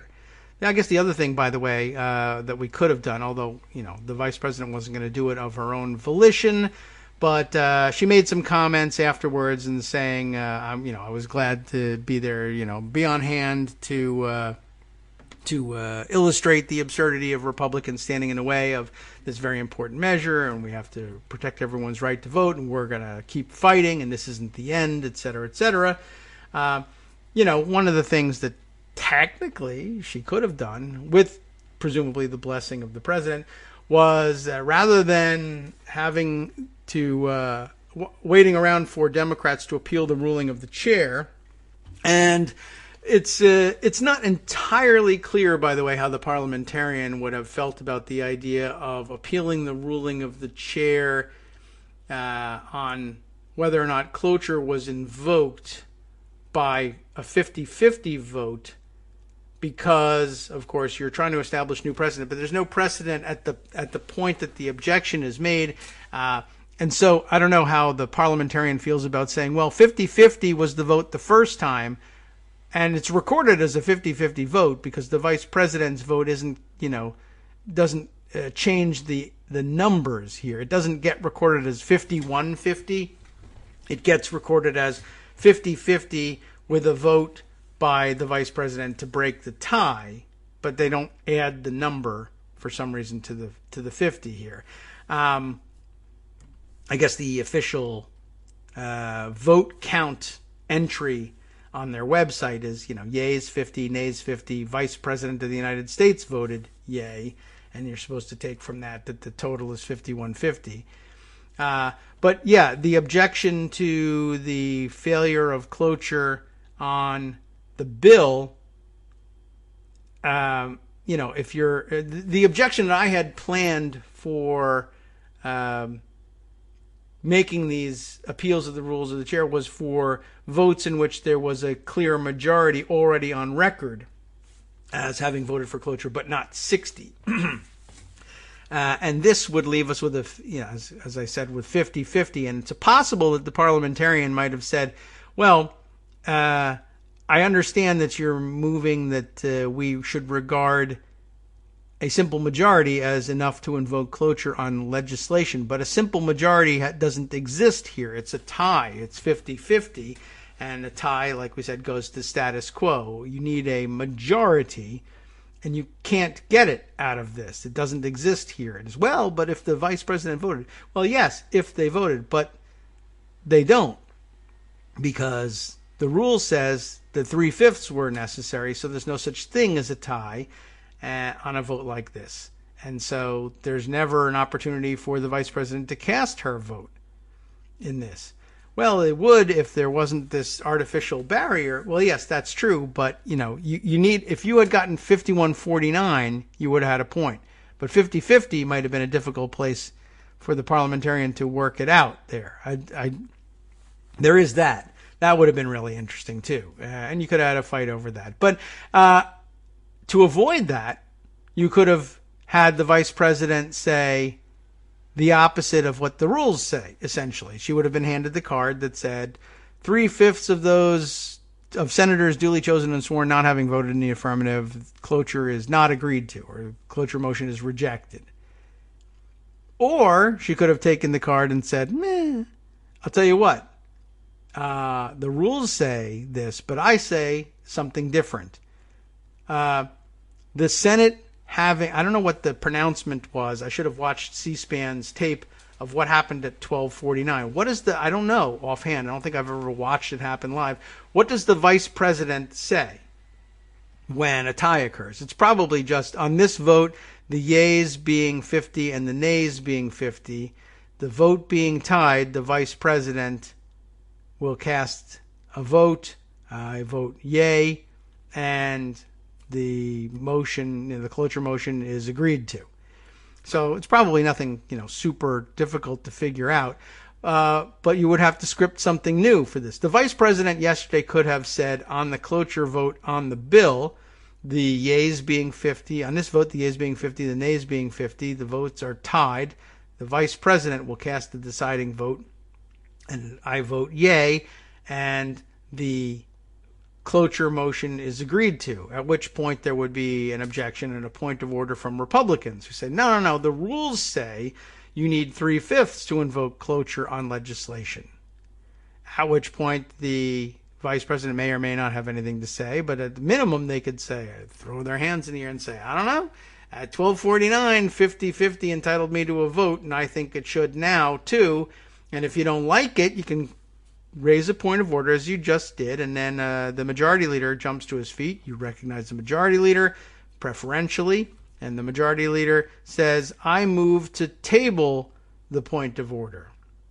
And further, I make the point that the effect of tabling the point of order against the vice president's ruling from the chair shall have the effect of sustaining the vice president's ruling from the chair, and that henceforth a simple majority can invoke cloture, at least on voting rights legislation, if you really want to try to narrow it that way, and two, that a 50-50 vote of the Senate on cloture on such a question does entitle the vice president to the deciding vote, since a simple majority is all that's necessary. And she could have said, yeah, right, well, I won't decide the question for you. I'll now put it to a vote. The question now is on the motion to table the point of order. And presumably there, if Manchin and Sinema are on board at that point, then you have another 50-50 vote. I'm not 100% sure what the precedents are on the vice president casting the deciding vote on the question of whether or not to sustain or table a ruling from the chair, your own ruling. But I think it's just like any other vote. And it would have ended up, that would have been very controversial. Republicans would be tearing their hair out about it. But a 50-50 tie vote, then a vote from the vice president, tables the point of order, leaving the underlying ruling standing in place, which would have meant yeah, majority cloture, at least for this bill, or bills like it, or depending on however you pose your proposition from the chair. So, it's not likely that they were going to pull that as a surprise or anything, but just so you know in the background there that when Vice President Harris says, well, we're going to keep fighting, we're going to do everything we can to make this happen. Well, there was something else you could have done. I agree. You probably should have talked that through with the president beforehand and the majority leader, and you had to see whether Manchin and Sinema were going to be on board. It would have been a huge embarrassment and a real problem, politically speaking anyway, for you to make that ruling and then have Manchin and Sinema say, no, I'm just dead set 100% against making any changes to the way we interpret the filibuster around here, so we'll vote no, and it'll be 48-52 in favor of your rule, or I guess it'll be 52-48 on the motion to appeal the ruling of the chair, the point of order against the ruling of the chair. Or at the very least, it will be 48-52 on the motion to table, which will mean that the motion to table fails, which means that the point of order still stands, which means, I guess, that you would then have a vote on the point of order, and the point of order would be sustained 52-48, and you'd lose. So, you can't say for sure without knowing what motivated her to turn away from that opportunity, whether because it was considered too radical, or the president wasn't ready for it, or she wasn't ready for it, or they didn't know you could do it, or they knew you could do it, but they also knew that Manchin and Sinema would get mad and vote the opposite way, and maybe even some other people as well. So, in all likelihood, that there are enough senators who were question marks on that they never even considered doing it. But I wanted to make you aware that that is another mechanism by which something like that could work, because who the hell else is going to tell you that? Only this show would go so far as to waste this much time on something like that. Okay, let's see. On to other topics, including the very relevant comment, and still relevant because we're still sort of on the subject, that Bill had made earlier with respect to Greg's assertion, of course, that the chief responsibility, or the chief preoccupation anyway, of elected members of Congress is getting themselves reelected. And of course, this point probably occurred to a lot of you in similar words. If their concern is getting reelected, shouldn't they be more concerned about all the election nullification laws that Republicans are passing in the various states? That's true. And as he goes on to say, that's the problem. Dems can win lots of elections with great messaging, and now Republicans can just overturn them. And that is a huge problem. And I suspect that there are still Democratic senators who don't fully believe that that's the case, that would be the mechanism by which they would be handed defeat. They believe in the possibility of losing up front through voter suppression and gerrymandering, but I do suspect that there are a few of them, I guess Dianne Feinstein is probably among them, that just don't believe that what's really happened here is that Republican legislatures have passed bills signed by Republican governors and enacted into law that will legally allow those same Republican legislatures to simply say, yes, the Democrat appears to have gotten more votes, but we believe that was because of fraud, and we're throwing out the results, and now we'll be prevailing on the Secretary of State to find the votes necessary to prove that our intervention was correct. And if the Secretary of State won't help us do that, we'll strip the powers that are necessary to do this thing and hand them to somebody else, or do the whole thing ourselves and simply declare no Democrat can win an election. That's basically it.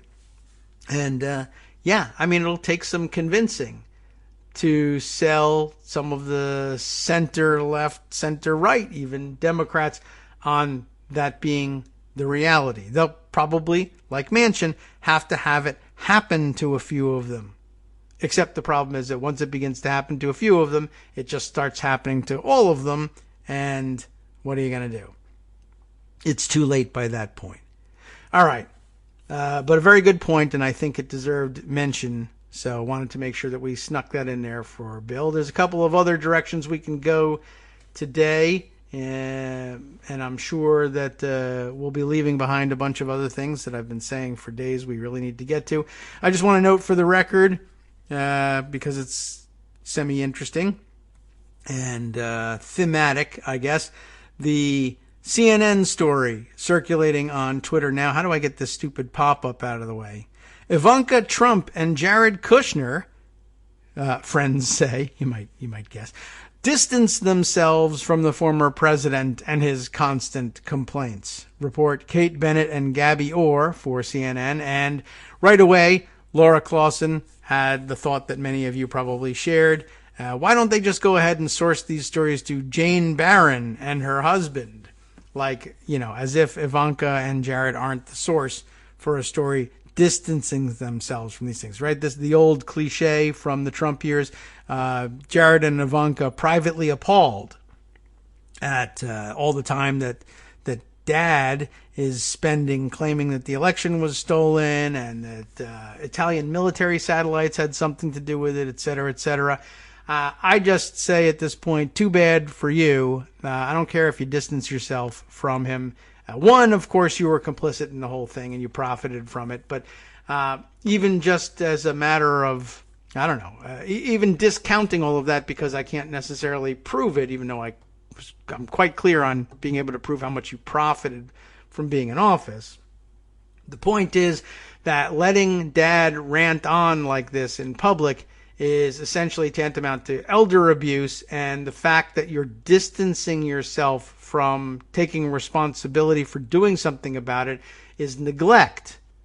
It's not political positioning, it's just plain neglect. This is a patient who needs to be under care, and because he was once president of the United States and has enough ill-fitting suits to still appear like the kind of person that CNN is used to filming and saying they have their head screwed on right and matter in what they say, as opposed to being somebody who's lost their faculties and ought to be involuntarily committed for their own protection, not to mention the protection of all the rest of us who will die in the next insurrection.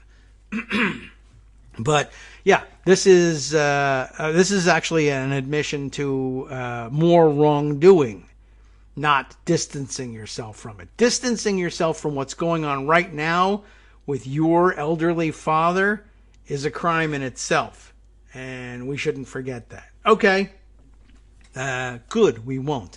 And we'll move on to other subjects that we had stored away. A short hit here that I think would be fun and worth noting.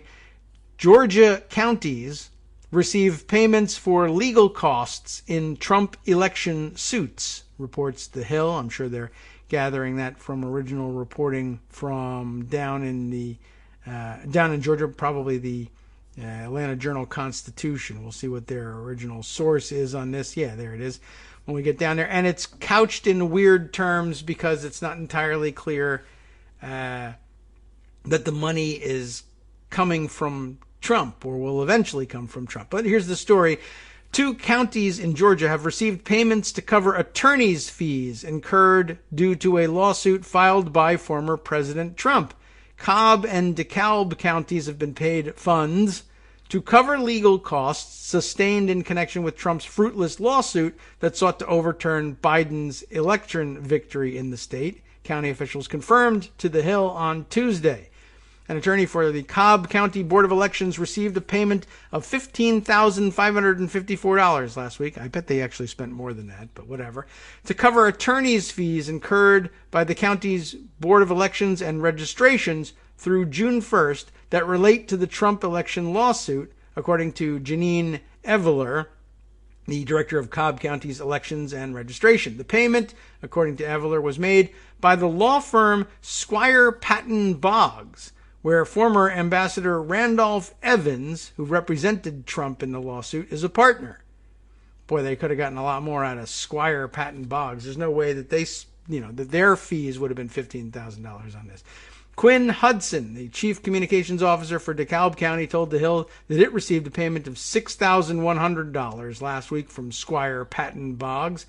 And by the way, I mean, that's a big name law firm, and they should be completely effing embarrassed that they took on a case that ended up being so fruitless and baseless that they ended up having to pay attorney's fees to these counties for filing what essentially amounts to Kraken-style lawsuits. Additionally, a DeKalb court brief filed on Monday revealed that the plaintiffs, through counsel, have provided payment for the full amount of attorney's fees that the counties sought. The news of the two counties receiving payments comes after they filed motions in January requesting almost $20,000 in attorney's fees from Trump and the chairman of the Georgia Republican Party, David Schaffer, I'm not sure how he pronounces it, as compensation for their roles in the litigation. DeKalb requested $6,105, and Cobb County asked for $10,875. I guess they got even more than that. The two motions for attorney fees, though, have been withdrawn, and there was no settlement agreement, Trump's attorney Randy Evans told the Atlanta Journal-Constitution. In other words, they worked out a deal whereby if you will withdraw the motion so that there's no judgment entered against us, we'll pay you what you're asking. We just don't want any record of there being a judge coming to the conclusion that we were forced to pay this. We'll pay this money, quote unquote, voluntarily if you withdraw the damages motions. So anyway, they did that. They agreed to do that. And note again that the suit or the motion was that Trump and the Georgia Republican Party chair should pay the attorney's fees. And I don't know whether it was formally part of the agreement or whatever, but what has actually happened here, with this accounts for the awkwardness of the title of the piece, is that the lawyer for Trump, who ultimately, is, I guess, responsible for making the filings, and this is where the idea would come in. I'm not going to file this suit for you because it's too dumb, and we're going to get sued for, we're going to get fined by the court here. We might get sanctioned. The case will be thrown out, and they'll win their request for attorney's fees, and we'll have to pay their lawyers in all of this. And it's so embarrassing, I refuse to file a suit. Go get yourself another lawyer. Anyway, so the fees have been paid, but it wasn't Donald Trump who paid the fees, and it wasn't the Georgia Republican Party chair who paid the fees either. It was their attorney from what is it, Squire Patton Boggs, who paid it. And now he may have a press conference and say, well, I'm not going to get into the details of my finances with the client, but, something, sort of hinting that we were just fronting the costs so that we could facilitate the payments and get the agreement so that they would drop the motion and we don't have a judgment entered against us. But I'm sure Mr. Trump will pay us back. We'll bill him for it later on. This may just be a prelude to Trump stiffing them and saying, you're the idiots that agreed to file the lawsuit. I asked for it, but you filed it. You're ultimately responsible for it, and the fines are on you. The attorney's fees are on you. And I don't know whether they'll press that claim or sue Trump to get reimbursed, or just let it drop, or maybe it's part of the deal, and they just wanted the notoriety of being involved in the case somehow. I got no idea, but there you have it. It's starting to happen that around the country, people are saying those lawsuits were so crazy, you're going to have to pay our attorney's fees, and they're doing it, quote unquote, voluntarily so that the judges don't throw the book at them. So, I don't know. That's of interest, too, and I thought you might enjoy learning about that. Let's see. Another big issue, well, this one we'll save for later on in the week because it actually deserves some time. This one I can't reconcile, and I don't know exactly what is coming of it. But I saw right about the late afternoon after the cloture vote that we spent so much time on talking about the legislative cloture vote that failed by a vote of 50-50. I saw the tweet of Luke Broadwater, later quickly followed by a quote, a tweet from Greg Sargent, and maybe I should check in with Greg Sargent to see what he says about this, because he confirmed the same report. Luke Broadwater, New York Times congressional correspondent, tweeting, Speaker Pelosi just announced, this was 6:38 p.m. yesterday that this went out, Speaker Pelosi just announced to the Steering and Policy Committee, that is the committee of the House Democratic Caucus that deals with committee assignments, generally speaking, just announced to the Steering and Policy Committee that she will create a select committee to investigate the January 6th attack on the Capitol, according to a source familiar. And that sounded like really promising and like big news and exciting and everything. And now that the independent or the outside investigation legislation had been filibustered by Republicans, people were hoping, Democratic activists were hoping that the speaker would do just that. And we even then got a CNN report on it eventually, Manu Raju and Jeremy Herb filing last evening and then updated at day 25. We'll see where we now stand on this. Pelosi expected to appoint select committee to investigate January 6th, sources say. And again, so sounds pretty good. What worried me, of course, was that there was also a tweet, and I really haven't been able to straighten this out, that alerted me to the Hills article that was likewise filed in the late afternoon and evening yesterday under the headline, Pelosi quashes reports on January 6th Select Committee. The Democrats' investigative strategy surrounding the Capitol attack of January 6th was thrown into confusion on Tuesday night after party sources mistakenly, it says, reported that Speaker Nancy Pelosi was forming a select committee to probe the violent episode. Pelosi, stepping out of her office in the Capitol, rejected that version of events out of hand. No, I did not make that announcement, Pelosi said. Somebody put out a false report. So, from elation to dejection, but then back to elation again, because after this came out, I happened to see Christina Pelosi retweeting the same earlier reports that Speaker Pelosi had made this pronouncement, and I thought surely she would maybe have gotten some word if there was a discrepancy in the reporting, and maybe she's the one we ought to take the cues from. Let me continue with the Hill article to close things out, and maybe you already know the answer. Maybe you checked into it yesterday afternoon or this morning. I don't know where we stand, and I guess we'll make that a mission for tomorrow's show. A Democratic source, the Hill reports, had earlier told a number of reporters that Pelosi had announced to members of the Democratic Steering and Policy Committee her intent to form a special congressional committee to examine the mob attack of January 6th. Pelosi spokesman Drew Hamill later clarified that Pelosi had not landed on a final verdict, but had only floated the select committee as among the options on the table. Speaker Pelosi told members she plans to announce whether she will create a select committee this week. Hamill tweeted, her preference continues to be a bipartisan commission, which Senate Republicans are blocking. The mixed messages came at the very notion of investigating the January 6th riot has become increasingly partisan on Capitol Hill. The siege was conducted, of course, by supporters of then-President Trump. You know all about that. I don't need to give you the background.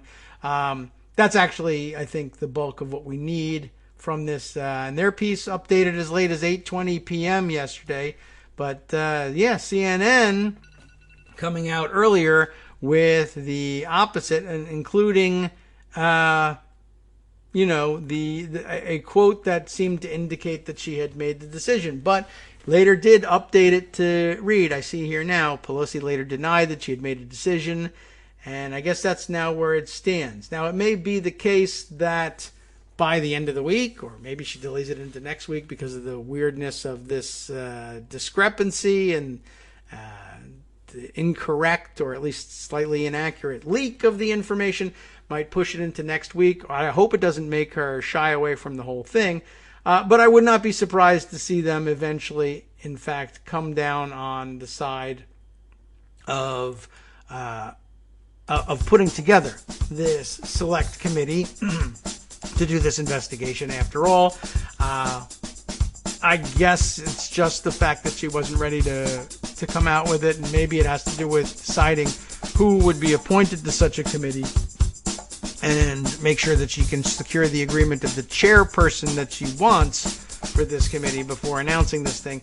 But I would not be surprised at all to see this take one more hairpin turn. Yes, we're going to do the subcommittee. No, I didn't say at this point that I was definitely going to do it, but don't worry about it, because now I'm announcing, now that I've lined everything up and all my ducks are in a row, we are in fact establishing that committee. But it hasn't happened yet, so a little more of a roller coaster ride yesterday, and gosh, don't we just all find that so exciting and enjoy the ups and downs of these things? Yes, of course we do. Well, all right, time now to hand things over to Justice Putnam for the West Coast Cookbook and Speakeasy coming up next. And that's always a great opportunity to find out and remind ourselves what we need to take care of later in the week in the form of stories we have neglected. Let's see. The GOP had to vote down even discussing the voting rights bill yesterday. Why did they do that? By what rationale? Well, of course, remember that it was pronounced as a bill written in hell by the devil himself, by the illustrious Mike Lee of Utah, I believe. From netrootsradio.com. You have been listening to Kagro in the Morning with David Waldman. Much more to look into, of course, including the story of the deaths among Medicare patients in nursing homes soared by 32% last year, with two devastating spikes 8 months apart. Gee, I wonder what that was about. There's much more, of course, from around the country and around the world coming up next. Do stay tuned. We'll see you tomorrow.